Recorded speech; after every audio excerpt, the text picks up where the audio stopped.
This is a Transportation TV Special Report, Sea Change, America's Ports in Transition. Right now we have 10 carriers providing bill of ladings to shippers of the world. The people in these hard hats and safety vests are transportation stakeholders. Some work for the Port of Virginia, others are journalists, US Maritime Administration employees, or congressional staff to key lawmakers who decide transportation funding and policy issues in Washington. This August 3rd tour of 2 Virginia facilities was organized by the American Association of Port Authorities. Kurt Nagel is president and CEO of the AAPA. More so now than ever, ports are vital components of a global supply chain, and the efficiency of that supply chain is absolutely critical for us to remain competitive as a nation. And so therefore we need the infrastructure that is compatible with today's shipping industry. The motivation behind this tour is to show these influencers what the fast-changing world of international freight looks like. The goal also is to explain why investments in the nation's ports and the multimodal systems that support them are critical. The Virginia Port Authority gave a comprehensive briefing at its automated Virginia International Gateway, or VIG facility in Portsmouth. This massive terminal is not the authority's largest. That distinction belongs to the Norfolk International Terminal's NIT in nearby Hampton Roads Harbor. In July 2016, Virginia announced NIT would receive a $350 million investment to expand its cargo capacity. The move an effort to keep pace with the growing size of the world's cargo ships.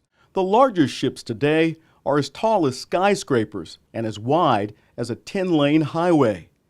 The Virginia Port Authority and its local and federal partners are also investing in inland facilities like the Richmond Marine Terminal, RMT, to help move cargo into the domestic supply chain.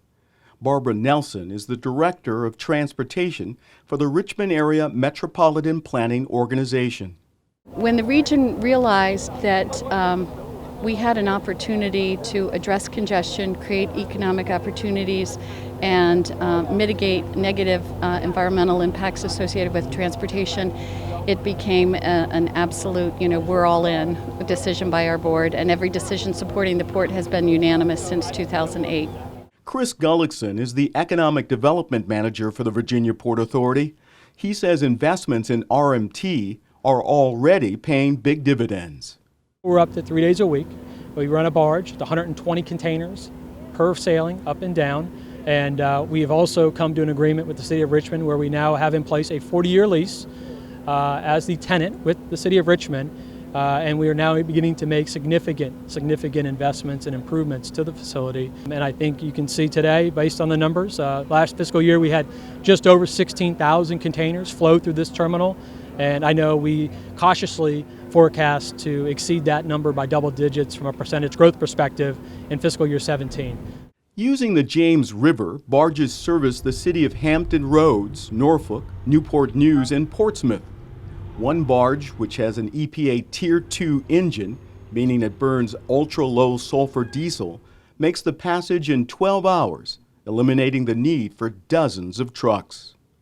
It does take, for every container, you had 120 container capacity on this barge, and that's 120 truck moves that are removed from the interstate. It also obviously removes the emissions and also the roadway deterioration, and we want to be mindful and be stewards of the environment, of the roadways. The AAPA estimates that public ports in the U.S. and their private sector investors will dedicate $155 billion over the next 5 years to port improvements and expansion. The bad news is less than half that amount is being invested in the infrastructure needed to move that cargo inland. Nagel says while the FAST Act, signed into law in December 2015, created the nation's first ever dedicated freight program, it was authorized at $11 billion over 5 years, which he says is not nearly enough. If you put that in perspective, the numbers, if you kind of combine the FAST Act funding, in addition to the water side, the Corps of Engineers budget, et cetera, Over that 5-year period where the local and private sector are investing over $155 billion, the absolute max, if you take all of that together and assume that all of that is going to go to related freight transportation, is just under $25 billion. So far cry from what is really needed in those connections on both sides of our marine industry. Virginia Port Authority officials say roughly 3% of the cargo leaving its ports today are placed on barges, 35% on rail, and a whopping 60% on trucks. Getting cargo to the nation's growing population will require strong inland connections through waterways, highways, and railways that need to keep up with the growing demand. To learn more about funding freight-related infrastructure in America, read AASHTO's 2015 Bottom Line Report and AAPA's State of Freight Report.